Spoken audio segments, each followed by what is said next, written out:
I don't know. It's a good question. I suppose if I could send a message back to my younger self, I'd probably send it back to me in the late 50s, early 60s. I'd have a job keeping it to one message though. I used to smoke a lot back then.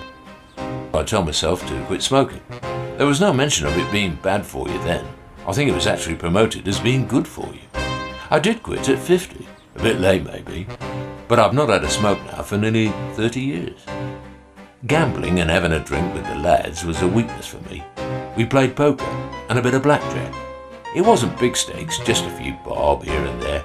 If I was really flush maybe, a few quid. I never used to win that often, but when I did win, it all went back into my ciggies and beer. Well, I suppose I was a bit of a rebel back then. I always seemed to gravitate towards the wrong crowd. I never did drugs, so I guess I'd tell myself to ease off the beer and card and get into less trouble. Having said all that, it was my rebellious ways that led to my career in the army.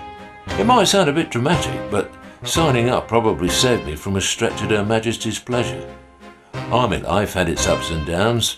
Taking orders was especially hard after being a free spirit in Civvy Street. I made some great mates, one in particular. We travelled around the world, trekked through jungles, crossed deserts and climbed Mount Kilimanjaro. So the army was a real turning point for me.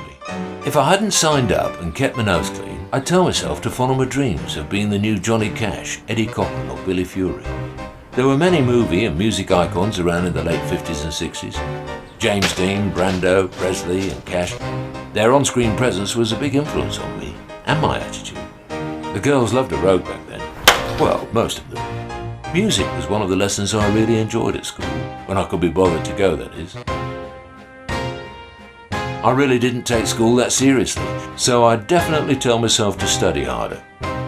I could go on, but the list of messages would be endless, and I don't think the younger me would have listened anyway, especially knowing how good I was at ignoring any advice.